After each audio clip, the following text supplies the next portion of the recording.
విడిచిపెడితే అద్భుతమైనది, దానికన్నా విలువైన దేవుడు నీకు ఇస్తాడు. పొందుకోవాలి. అక్కడ ఆగిపోతే వాళ్ళలో ఒక్కని వలె ఎలీషా మిగిలిపోయాడు. యోర్దాను దాటి ఎముకడికి వచ్చాడు. వెంబడిస్తే ఏం దొరికిందో మిగిలిన వాళ్ళకి అర్థమైంది. వాళ్ళందరూ వచ్చి ఎలీషాకు సాష్టాంగ నమస్కారం చేశారు. 2 చేతుల పైకి కోసారు. ఈ ఉదయకాలం వాక్య ధ్యానం నిమిత్తమై 2వ రాజుల గ్రంథము 2వ అధ్యాయము 19వ వచనం. అంతటా ఆ పట్టణపు వారు ఈ పట్టణమందున్న రమ్యమైనదని మా ఏలిన వాడమైనా నీకు కనబడుచున్నది, కానీ నీళ్లు మంచివి కాదు. అందుచేత భూమి విస్తారమై ఉన్నదని ఎలీషాతో అనగా అతడు కొత్త పాత్రలో ఉప్పు వేసి నా యొద్దకు తీసుకుని రండి వారితో చెప్పాను. దేవుని బిడ్డారా, చదవబడిన వాక్యమును దేవుని బిడ్డ ఒకంత మనం చాలా గమనించినట్లయితే ఎలీషాను పిలిచాడని, ఎలీషా దేవుని బిడ్డారా ఏలియాను వెంబడించాడని, ఏలియాను వెంబడించడం వలన ఎలీషాకు దేవుని బిడ్డారా ఏలియా నుంచి 2 అంతల ఆశీర్వాదాలు, అభిషేకం దొరికిందని మనం నేర్చుకుంటూ వచ్చాం. ఆధ్యాత్మిక జీవితంలో లేక సొసైటీలో, లోకంలో మనం గమనించవలసిన ఒక పద్ధతి ఏంటంటే దేవుని బిడ్డలారా, ఒక వ్యక్తిని మరొక వ్యక్తి అనుసరించవలసిన పరిస్థితులు మనం చూసినప్పుడు ఎప్పుడు కూడా అతను గమనిస్తూ ఉండాలి. అంటే దేవుని బిడ్డలారా చాలా జాగ్రత్తగా ప్రార్థనా పూర్వకంగా దేవుని మాటలు వినటానికి ఇష్టపడండి. మోషేను యెహోషువ వెంబడించినప్పుడు దేవుని బిడ్డలారా మోషే కాలము పరిపూర్ణమయ్యి ఆయన ఒక పర్వతం దగ్గర ఆగిపోయినప్పుడు దేవుని బిడ్డలారా ఆ తర్వాత ప్రయాణాన్ని యెహోషువ కొనసాగించవలసి వచ్చినప్పుడు దేవుని బిడ్డలారా ఆరంభంలో కొంత కంగారు పడినా, ఆరంభంలో కొన్ని భయం వేసినా దేవుని దగ్గర ప్రార్థన చేశాడు. దేవుని బిడ్డలారా అంటే చాలా జాగ్రత్తగా గమనించండి. మోషే 40 రోజులు అరణ్యములో దేవుని సన్నిధిలో ప్రార్థన చేసి దేవుని యొక్క కృపను పొందుకున్నాడు. చాలా జాగ్రత్తగా గమనించాడు. మోషే అరణ్యంలోనికి వెళ్లి మోరియా పర్వతం మీద, సీనాయి పర్వతం మీద మోషేను దేవుడు దర్శిస్తాడు. ఆయన ఒక మనుషున్న పొదను చూస్తాడు. దేవుడు ఆయనతో మాట్లాడతాడు, కర్తవ్యాన్ని తెలియజేస్తాడు. దేవుని బిడ్డారా దేవుని ఉద్దేశము మోషేకి అర్థమయ్యి ఏ రాజ్యంలో రాజకుమారుడిగా అయితే ఉన్నాడో అదే రాజుకి వ్యతిరేకంగా నిలబడి దేవుని బిడ్డారా రాజ్యానికి వ్యతిరేకంగా నిలబడ్డాడు. ప్రజల పక్షమయ్యి ప్రజల కోసం నిలబడిన యోధుడుగా మోషేని దేవుడు ఏర్పాటు చేసుకున్నాడు. అంటే దేవుని బిడ్డారా మోషే సీనాయి పర్వతం పైన మోషే దేవుని చూశాడు, దేవుని విన్నాడు, దేవుని అనుభవించాడు. ఆ తర్వాత ఆయన కిందకు వచ్చాడు. ఆ మోషేని యెహోషువ అనుసరిస్తూ వచ్చాడు. దేవుని బిడ్డారా మోషే దేవుని దగ్గర నుంచి ఉపవసించి ప్రార్థించి పొందుకున్నాడు. మోషే దేవుని వెంబడించాడు. మోషే దేవుని దగ్గర నుంచి నేర్చుకున్నాడు. మోషేని యెహోషువ వెంబడించాడు. మోషే చనిపోయిన తర్వాత మోషే బాధ్యత అంతా కూడా యెహోషువ మీద పడింది. యెహోషువ కంగారు పడలా, ప్రార్థన చేస్తూ వచ్చాడు. మోషే దేవుని దగ్గర నేర్చుకున్నాడు. యెహోషువ మోషే దగ్గర నేర్చుకోవాలి. ఆ మోషే చనిపోయిన తర్వాత యెహోషువ అదే నాయకత్వాన్ని పట్టుకొని ఇశ్రాయేలు ప్రజలకు ముందు నడుస్తూ ఉంటాడు. ముందు నడవటం అంటే మోడల్ ఏంటి? మోషే ఎలా మాట్లాడాడు, మోషే ఎలా గద్దించాడు, మోషే ఎలా ప్రార్థన చేశాడు, మోషే ఎలాగా సమస్యలు వచ్చినప్పుడు దాని పక్షాన నిలబడ్డాడో యెహోషువ దగ్గర నుంచి చూశాడు. దగ్గర నుంచి చూసి, ఇదిగో ఈ సమస్యలు వచ్చినప్పుడు మోషే ఇలా మాట్లాడాడు, ఇదిగో ఇక్కడ శ్రమలు వచ్చినప్పుడు మోషే దేవునితో ఉన్నాడు, ఇదిగో ఇక్కడ అవసరం వచ్చినప్పుడు మోషే దేవుణ్ణి అడుగుతూ వచ్చాడు. అవన్నీ యెహోషువ చూశాడు. ఆయా సమయాల్లో వచ్చిన ప్రతి అవసరత మోషే ఎలా తీర్చుకున్నాడో యెహోషువ కూడా అలాగే తీర్చబడుతూ వచ్చాడు. దేవుని బిడ్డలారా, అనుసరించడం అనేది గురువు గారు ఏదైతే ఏ ఉపదేశం అయితే బోధించాడో, ఏదైతే నేర్చుకున్నామో, ఏదైతే అనుసరించామో, ఏదైతే వెంబడించామో అది తర్వాత తరానికి అభ్యసింపజేయాలి. అబ్రహాము ప్రార్థన చేశాడు, నా దేవా అని ప్రార్థన చేశాడు. ఇస్సాకు ప్రార్థన చేశాడు, అబ్రహాము దేవా అని ప్రార్థన చేశాడు. ఏలియా నా దేవా అని ప్రార్థన చేశాడు. ఇప్పుడు ఎలీషా ఏలియా దేవుడు ఎక్కడున్నాడు అని ప్రార్థన. అనుసరించకపోతే దేవుని బిడ్డలారా అభివృద్ధిని మనం చూడలేం.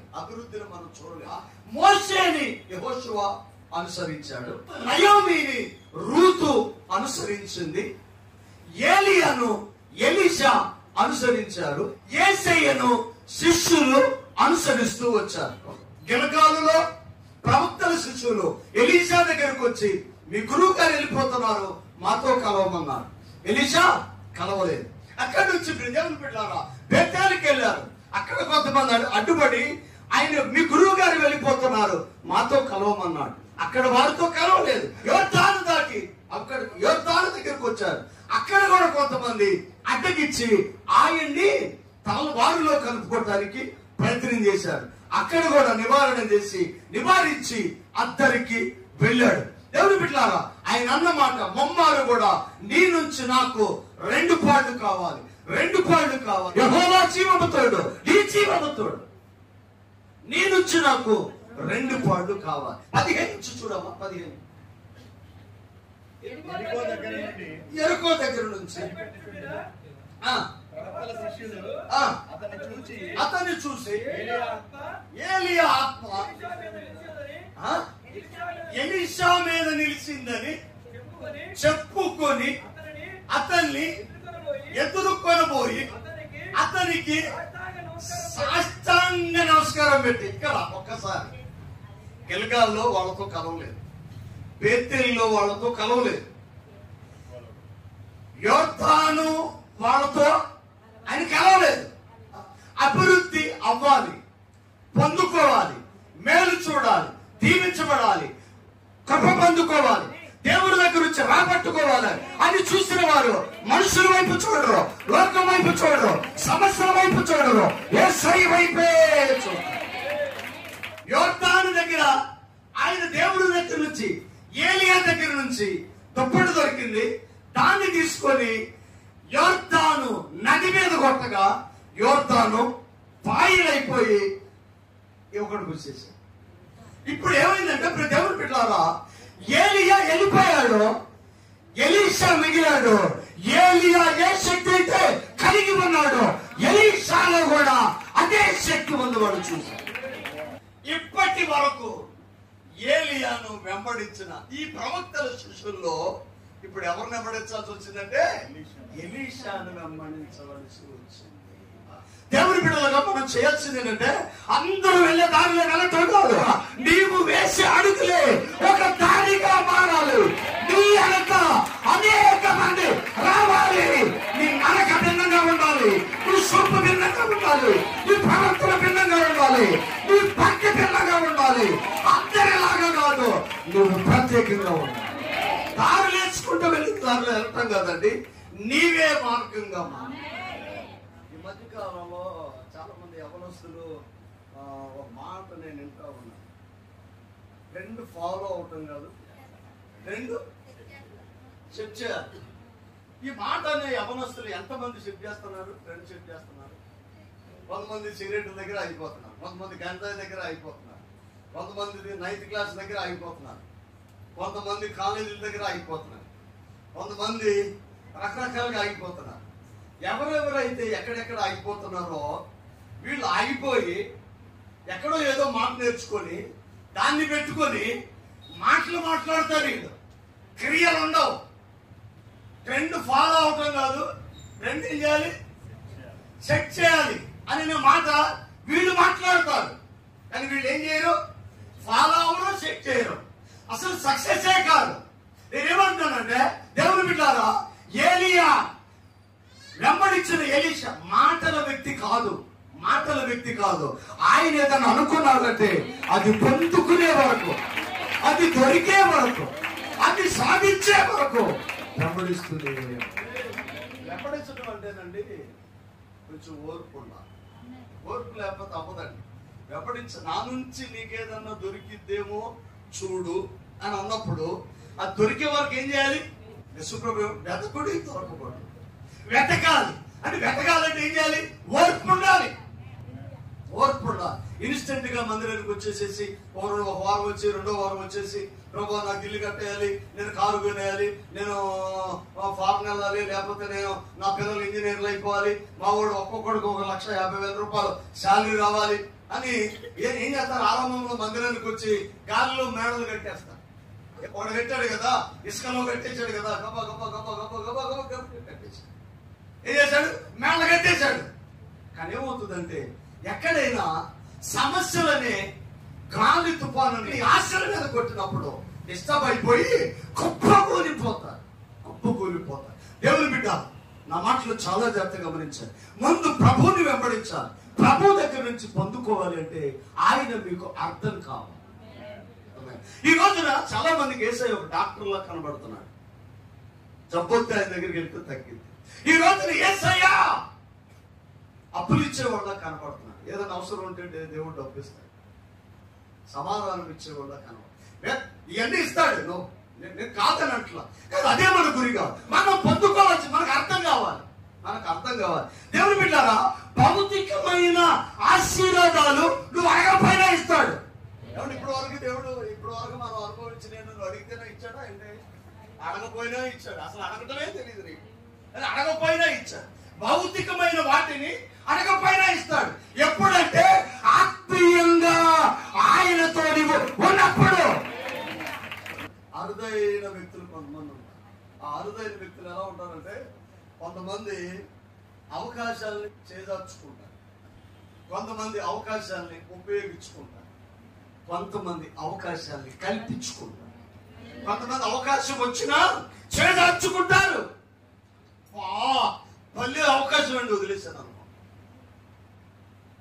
అవకాశాలు దేవుడు కల్పిస్తాడు కానీ విడిచిపెడతారు. కొంతమంది అవకాశాలను ఉపయోగించుకుంటారు, సక్సెస్ అవుతారు. అరుదుగా కొంతమంది ఉంటారు, అవకాశం వాళ్ళే అవుతారు, వాళ్ళే అవకాశాలు కల్పించుకుంటారు. దేవుని బిడ్డలారా, ఏలియాను వెంబడిస్తున్న ఎలీషాకి ఏలియా శక్తి, ఏలియా అభిషేకం, ఏలియా దేవుడు ఏమి చేయగలడు ఎరిగాడు. అందుకే అన్నాడు, ఆయనకు తెలుసు, ఎలీషాకు తెలుసు ఏలియా దగ్గర ఏముందో. ఎలీషాకు తెలుసు ఎలాగ వెంబడిస్తే ఏలియా దగ్గర నుంచి పొందుకోవచ్చు. గురువు గారికి ఆ క్లాసులో 100 మంది స్టూడెంట్ ఉంటే ఒక్కడే ఇష్టమైన వాడు ఉంటాడు, అతనితో దగ్గరగా ఉంటాడు. యేసయ్య యోహాను అంటే ఇష్టపడేవాడు. నీ పైన ఆయన దృష్టి పడాలి. ఒక యూనివర్సిటీలో విద్యార్థులందరినీ గురువుగా చూస్తాడు, చూసి చూస్ చేసుకుంటాడు, సెలెక్ట్ చేసుకుంటాడు, వీడైతే కరెక్ట్ రా అని అనుకుంటాడు. స్పెషల్ గా స్టీచ్ చేస్తాడు, మా వాడండి. మరి అందరు ఎందుకు వెళ్ళారు? అందరూ అలా లేరు. ఏలియా దగ్గర అనేక మంది ఉన్నారు. కొంతమంది వెంబడించారు, కొంతమంది వెళ్ళిపోయారు, కొంతమంది సనుక్కున్నారు. ఆయన అర్థం కాల కొంతమందికి. కానీ ఎలీషాకి అర్థమైంది. 12 అరకలు దున్ని నేను విడిచిపెట్టి వచ్చాను. ఆమేన్. పొలం విడిచిపెట్టా, తల్లిదండ్రులు విడిచిపెట్టా, ఊరు విడిచిపెట్టా, వ్యవసాయ బంధువులు విడిచిపెట్టా. నువ్వు వెళ్తానంటే నేను మోనెత్తానా? ఎన్ని విడిచిపెట్టామండి? గోరెంటాకంటే ఎంత ఇష్టం, వదిలిపెట్టామా? పొట్టంటే ఎంత ఇష్టం, విడిచిపెట్టామా? ఇంకా చాలా విడిచిపెట్టాం కదా. మరి ఇన్ని విడిచిపెట్టి ప్రభువుని వెంబడిస్తున్న మనము ఆయన వెళ్ళేటప్పుడు పోనెత్తామా? లోకానుసారంగా 2 నీ ముందుంటే ఒకదాన్ని సెలెక్ట్ చేసుకోవడం నీ కష్టం. కానీ ఎలీషా కష్టం కాదు. ఎలీషా కష్టం కాదు. ఎందుకంటే ఏలియాలో ఏముందో ఎలీషా దగ్గర నుంచి చూశాడు. యేసయ్యను నువ్వు చూస్ చేసుకుంటే ఆయన సర్వకృపానిధి, సంపదలకని ఆయన నీకు ఆస్తినివ్వగలడు. ఆయన పరమ వైద్యుడు, నీ రోగాన్ని తగ్గించగలడు. ఆయన డాక్టర్లకు డాక్టర్. లోకములో డబ్బున్న వాళ్ళని ఆశ్రయించి యేసయ్యను విడిచిపెట్టుకుంటే అది ఉండకపోవచ్చు. కానీ దేవుని బిడ్డ, ఇవన్నీ గ్రహించిన ఎలీషా డబ్బు కన్నా, ఆరోగ్యం కన్నా, స్నేహితుల కన్నా, బంధువుల కన్నా, ఆస్తి కన్నా, పొలం కన్నా, వ్యవసాయం కన్నా మిన్నైనది ఏలియా దగ్గర ఉంది. నువ్వు పిలిచావు, నువ్వు నేనే వస్తానన్నా ఏంటి? వస్తానన్నాడా? ఆయన కదా పిలిచాడు, రమ్మన్నాడు, వచ్చాడు. మరి మధ్యలో వెళ్ళిపోమంటావేంటి? వెళ్ళిపోను. మరి ఏం కావాలి? ఒకటి కాదు, రెండు కావాలి. అదేంటయ్యా, ఒకటే కదా? కాదు, నేను ప్రత్యేకం, అన్ని విడిచిపెట్టాను, నాకు రెండు కావాలి. దేవుని బిడ్డలారా, దేవుని కోసం నువ్వు ఏదైనా విడిచిపెడితే అద్భుతమైనది, దానికన్నా విలువైన దేవుడు నీకు ఇస్తాడు. ఆయన వెనుకున్న వాటిని విడిచిపెట్టాడు. అసలు ఎప్పుడు గుర్తు చేసుకోవాలా? ఏలియా దగ్గర నుంచి ఏది పొందుకోవాలో ఎదురు చూస్తూ వెళ్ళాడు, పొందుకున్నాడు. తిరుగు ప్రయాణంలో ఆయన ఏదో పొందుకున్నాడో ఒకసారి టెస్ట్ చేసుకో. 40 రోజుల ఉపవాసం ఉండి ప్రార్థన చేసిన తర్వాత 2007లో మీటింగ్ వర్గీసాయి గారు అభిషేకించారు. స్టేజ్ మీద ఉన్నాం, మేము కింద దిగి వస్తాము. ఒక 5గురు ఒక అతను పట్టుకుని వచ్చారు. వాడు 5గురిని అదుపు చేయలేకపోతున్నా. 40 రోజుల ఉపవాసం ఉంది, నేను కింద దిగుతున్నాను. అభిషేకించారు అని చెప్పాడు. సేవ పరిపూర్ణంగా నువ్వు చేయటానికి అర్హుడవు. ఈ అభిషేకంతో దేవుడు నీకు అన్ని హక్కులు ఇచ్చాడు అని చెప్పేసి పబ్లిక్ లో ఆయన అనౌన్స్మెంట్ చేశాడు. అది ఆ మీటింగ్ లో అయిపోయింది. కింద దిగుతూ ఉన్నాను. ఒక మనిషిని ఒక 5-6 పట్టుకొని లాక్కుంటూ నా దగ్గర తీసుకొచ్చారు. అభిషేకం పొందుకొని కిందకు వచ్చారు. టెస్ట్ చేయాలి. అప్పుడు నా యొక్క అభిషేకానికి నేను పొందుకున్నది ఒక టెస్ట్ లాంటిదే. నేను దిగొచ్చాను, అతను పట్టుకొని వచ్చారు. దేవానికి స్తోత్రం, ఆమెను హల్లెలూయా అని చెప్పేసి తలమే ప్రార్థన యేసు నామములో ఇతరులో ఉన్న అపవాది ఆమె ఇరుసు కింద పడిపోయాడు. ఎరగలు కొట్టుకున్నాడు. ఎలా అన్నాడు? లేచాడు. నీ పేరేంటా?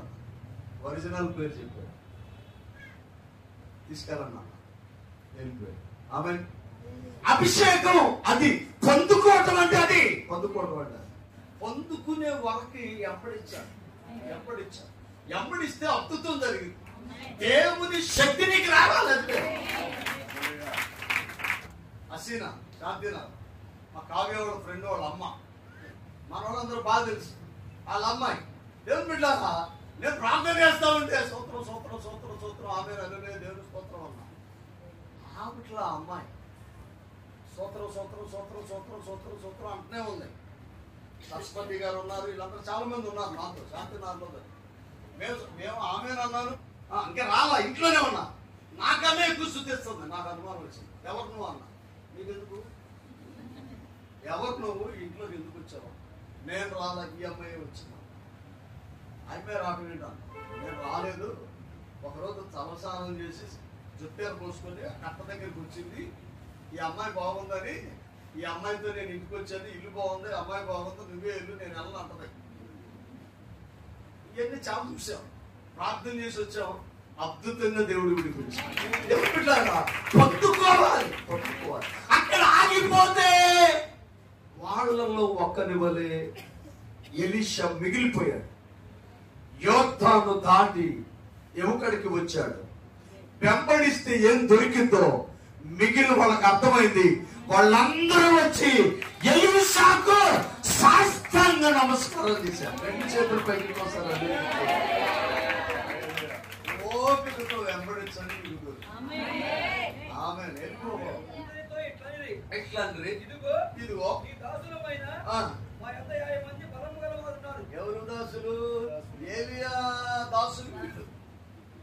అసలు ముందు. కానీ ఏలియా అభిషేకం ఎలీషా మీదకి ఎప్పుడైతే వచ్చిందని తెలిసిందో వెంటనే అంటున్నారు, మేము మీ దాసులం. ఎందుకు? ఇక ఏలియా లేడు. నాయకుడు ఎలా పుట్టుకొచ్చాడో తెలుసా? క్షణాల్లో పుట్టుకొచ్చాడు. ఆ 50 మందికి ఎలీషానే నాయకుడు. ప్రత్యేకించబడాలి. అందరిలాగా కాదండి. అందరిలో నేను ఒకడు కాదు. మనం ఇది ఎక్కడికో సాగుతున్నది, నలుగురితో అది పొలంతో ఇది, నలుగురితో అది పొలంతో ఇది కాదు. మనం ప్రత్యేకం. అందుకనే లోకం మనలను ప్రత్యేకంగానే చూస్తుంది. దేవుని బిడ్డలారా, ఎలీషా ప్రత్యేకంగా వెంబడించాడు కనుక అద్భుతమైన ఆశీర్వాదం, అభిషేకం దొరికింది. మిగిలిన వాళ్ళందరూ కూడా ఎలీషాకు నమస్కారం చేశారు. మొదటి సూచక క్రియ, యోర్దాను నది మీద ఏం చేశాడు? తన దుప్పటిని కొట్టగా అది చీలిపోయింది, అద్దరికి వచ్చాడు. ఆ తర్వాత 19 మనం చదువుకో. అంతటా ఆ పట్టణపు ఈ పట్టణం ఉన్న చోటు రమ్యమైనదని మా ఏలినవాడవైన నీకు కనబడుతుంది. అయ్యా, ఈ పట్టణాన్ని మీరు అవుట్ అపీరెన్స్ చూసి రమ్యంగా ఉంది, ఇది మంచిది అనుకుంటున్నారు. ఎలీషా పట్టణానికి వచ్చి చూశాడు. పట్టణము చాలా అందంగా రమ్యంగా ఉన్నది. కానీ అయ్యా, ఈ పట్టణాన్ని మీరు చూస్తున్నారు, ఇది చాలా అందంగా కనబడుతుంది, కానీ చూసినంత ఆరోగ్యకరమైనది కాదు. నీళ్లు మంచివి కాదు, అందుచేత భూమియు నిస్సారమైనది. ఎలీషాతో అనగా అతడు కొత్త పాత్రలో ఉప్పు వేసి నా యొద్దకు తీసుకొని రండి. ఊరు మంచిదే గాని మూటలన్నీ చెడిపోయి, నీళ్లు మంచివి కాదు, సారము నిస్సారమైనవి. మనం కొన్ని ఏరియాలో క్లోరిన్ అనే ఒక వ్యాధి ఈ మధ్యకాలంలో అది పెద్ద ఇష్యూ అయింది. ఉద్దానం కిడ్నీ బాధితుల గురించి. అక్కడ ఏంటి ప్రాబ్లం అంటే క్లోరిన్ ఎక్కువయ్యి ఆ కిడ్నీలు పాడైపోవటం, భయంకరమైన వ్యాధులు. ప్రకాశం ఇంకెక్కడో కొన్ని ఊర్లో ఏమైపోతాయి అంటే, దేవుని పెట్టారు కాళ్ళు ఒక్కరు వచ్చేస్తాయి, ఇలా బెండ్ వచ్చేస్తాయి. ఏంటంటే క్లోరిన్ ప్రాబ్లం. ఊరు మంచిదే. వాళ్ళు ఏమంటారంటే, ఈ ఊరు మేము పుట్టినప్పటి నుంచి ఈ ఊళ్ళో పొలాలున్నాయి, ఆస్తులున్నాయి, ఇళ్ళు ఉన్నాయి, మాకు అన్నీ ఉన్నాయి, అంతా బాగుంది, నీళ్లు బాగోదా, నీళ్లు మాకు ఇస్తే మేము ఈ ఊరు వదలమా. ప్రతి ఇంట్లో ఒక పేషెంట్ ఉన్నారండి. ఏంటంటే క్లోరిన్ ప్రాబ్లం, కిడ్నీ, కాళ్ళు పొంగిరపోవడం, కిడ్నీ సచ్చుబడిపోవటం, ఎముకలు ఏమైపోవటం, పెట్లిపోవటం, ఇది వ్యాధి. ఊరు మంచిది, ఊటలు చెడిపోయి నీళ్లు మంచివి కాదు. కొత్త పాత్రలో ఉప్పు వేసుకొని తీసుకొని రండి. ఉప్పు ఎందుకు తేవాలి? మాంసం 2 రోజులు ఉండాలి, ఉప్పేసి పెట్టేసి, ఎండుముక్కలు ఉప్పేసి పెట్టేసి, చేపలు ఉప్పేసి పెట్టేసి. ఉప్పు చేపలు తెలుసు కదా, ఎప్పుడోసారి ఎండు చేపలు ఉంటే అది ఏమో ఉప్పుగా తగులుతాం.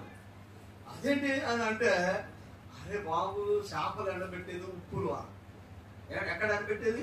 ఉప్పులో ఎండబెట్ట.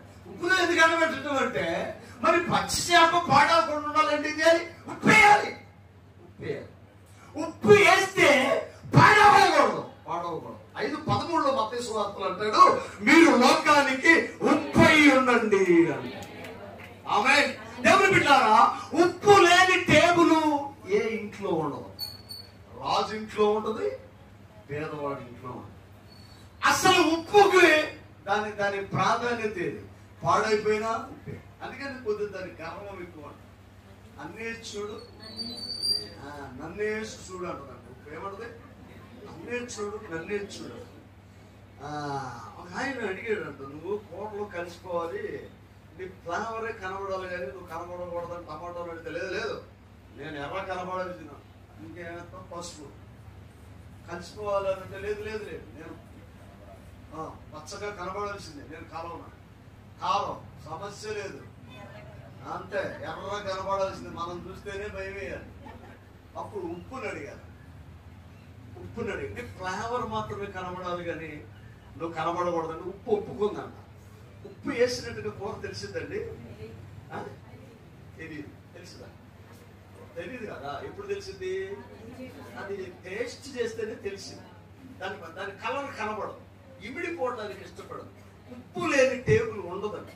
ఉప్పు లేని అది రాజంట్లో కూడా ఉండదు. ఉప్పుకి అంత విలువ ఉండదు. ఉప్పు బాగు చేస్తుంది, చెడిన దాన్ని బాగు చేస్తుంది. ఉప్పుకు పురుగు పట్టదు, పురుగు పట్టిన దాన్ని క్లీన్ చేస్తుంది. ఉప్పు నిల్వ ఉండేలాగా చేస్తుంది. ఉప్పు రుచిని తీసుకొస్తుంది. ఉప్పు దేవుని బిడ్డలారా మార్పుని తీసుకొస్తుంది. అందుకని ఎలీషా అంటున్న మాట, నీరు చెడిపోయింది, కొత్త పాత్రలో ఉప్పు వేసుకొని తీసుకున్నాడు. దేవుని బిడ్డలారా, కొత్త పాత్ర అప్పుడే వచ్చిన విశ్వాసికి గుర్తు.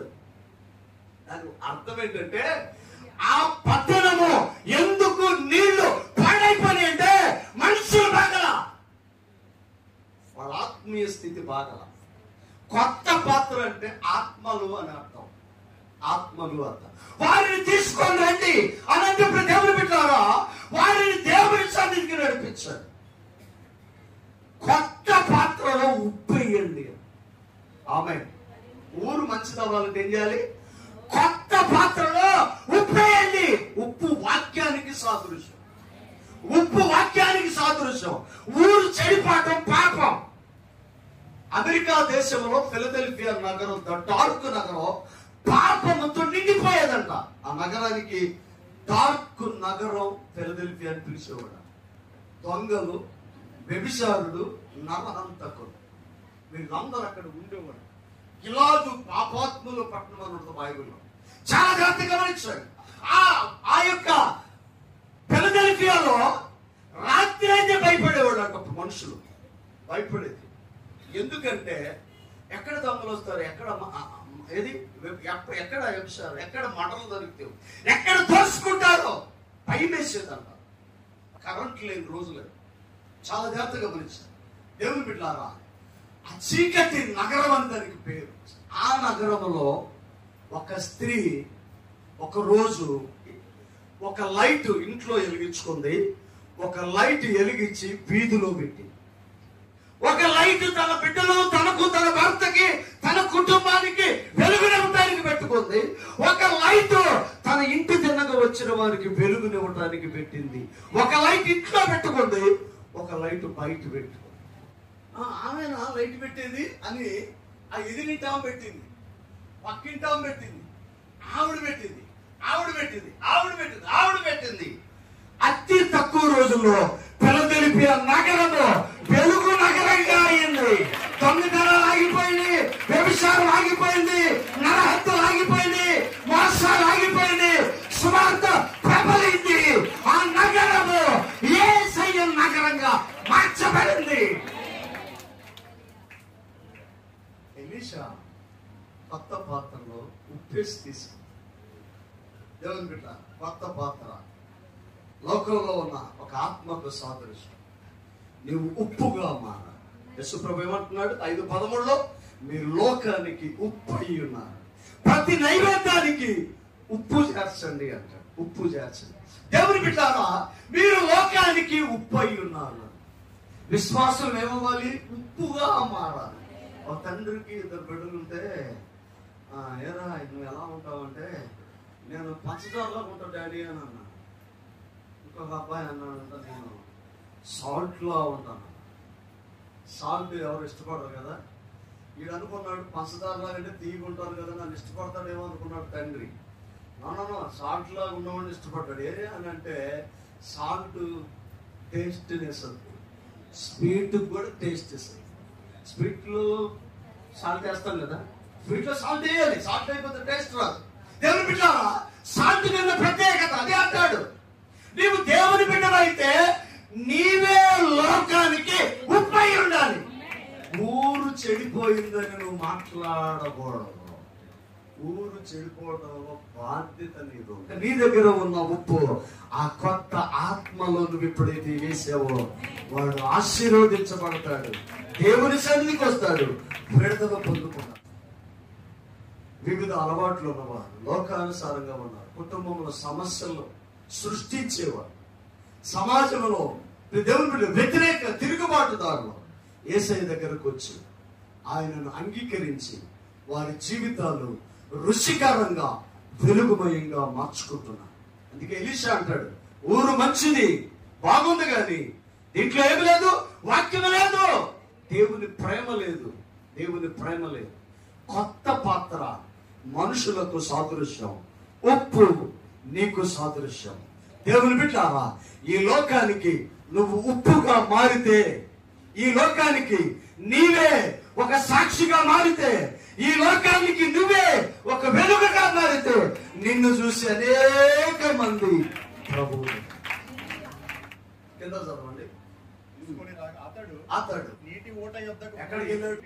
నీటి ఓట వద్దకు వెళ్ళాడు. విజయవాడలో కృష్ణా బ్యారేజీ దగ్గరికి వెళ్ళాలా? ఎక్కడికి వెళ్ళాడు? ఈ నది ఎక్కడ పుట్టిందో అక్కడికి వెళ్ళాడు. అక్కడికి వెళ్ళి ఆ ఓట దగ్గర క్లోరిన్ లేక, దాంట్లో ఉండవలసిన లవణాలు లేక ఊరు పాడైపోయి ఆరోగ్యాలు పాడైపోతాయి. నీటి ఓట యొద్దకు వెళ్ళి అందులో ఉప్పు వేసి యెహోవా సెలవిచ్చినదేమనగా ఈ నీటిని నేను బాగు చేస్తున్నాను. సపోర్ట్ కొడుతుంది. దాని మూలాల్లో వేశాడు. అది ఎక్కడ స్టార్ట్ అయిందో ఆ మూలాల్లో ఉప్పేశాడు. ఉప్పేసి దీనిని నేను బాగు చేస్తున్నాను. ఎప్పుడైతే ఆ ఉప్పు కొత్త పాత్రలో వేయబడిందో, ఆ పాత్రను తీసుకెళ్లి ఆ ఊట దగ్గర దాన్ని ప్రోక్షించాడు. వెంటనే నీరు ఏమైంది? ఏసి ఉన్నాను కనుక ఇక దీని వలన మరణము కలగదు, భూమిలో నిస్సారం కాదు. అంటే దీని వలన ప్రజలకు అనారోగ్యం రాదు. భూమిలో పంటలేసిన సమృద్ధిగా పడుతుంది. సఫలమవుతుంది. దేవుని బిడ్డ రెండవ అద్భుతం, ఆయన నీటి ఊటలలో ఉప్పు వేయగా ఆ నీరు జీవము గలదాయను. ఆ నీరు పారుట వలన భూమి సారము గలదాయను. దేవుని బిడ్డ, నీవు ఉప్పు అయి ఉన్నావు. కొత్త పాత్రలో నువ్వు వేస్తే ఆ కుటుంబం సారవంతమై, ఆ కుటుంబం దీవించబడి, వారి వ్యాపారాలు దీవించబడి, వారి కుటుంబాలు దీవించబడి. ఏలియా నుంచి ఎలీషా ఏది పొందుకున్నాడో అది మొదటి సూచిక క్రియ. దుప్పటి కొట్టగా యోర్దాను నది చీలిపోయింది. నీళ్లు ఆ ఉప్పు నీళ్లలో కలపగా మరణము పోయింది, భూమి సారవంతమైంది. దేవుని బిడ్డ, నా మాటలు చాలా జాగ్రత్తగా ఉన్నాయి. దేవునితో నడుస్తున్న నీ జీవితం ఒక ఉప్పుగా మారితే దేవుడు నీ కుటుంబం, నీ ద్వారా అనేక కుటుంబాలను సారవంతమైన కుటుంబాలుగా యేసయ్య మార్చేవాడయ్య. తలవంచండి. ప్రార్థన. నమ్మకమైన దేవ, సత్య స్వరూపి, కృపా సమృద్ధినిచ్చేవాడా, నీకు మహిమ. అందరు శిష్యులు ఒకలాగుంటే ఎలీషా ప్రత్యేకంగా ఉన్నాడు. మేము మందిరంలో ఒక ప్రత్యేకంగా ఉండే కుటుంబం ప్రత్యేకత కలిగి ఉన్నాడు కనుకనే ఏలియా దగ్గర నుంచి రెండంతలుగా పొందుకున్నాడు. దేవా, అనేక మంది అతని దగ్గరకు వచ్చి సాష్టాంగ పడ్డారు. ప్రేమ నమ్మకం కలిగిన దేవానికి స్తోత్రం. ఇక్కడున్న ప్రతి వారిని మీరు దీవించి, మీరు లోకానికి ఉప్పు అయి ఉన్నారని యేసయ్య మాతో నువ్వు మాట్లాడి అనేకులను నీ రాజ్య వ్యాప్తికి సమకూర్చే కృపను రాసి ఇక్కడున్న ప్రతి వారిని మీరు దీవించారు. పేరు పేరు వర్ధిల్లింపచేయండి. యేసు పరిశుద్ధ నామమున అడిగి వేడుకొనుచున్నాము తండ్రి. ఆమేన్. ఆమేన్. అందరికీ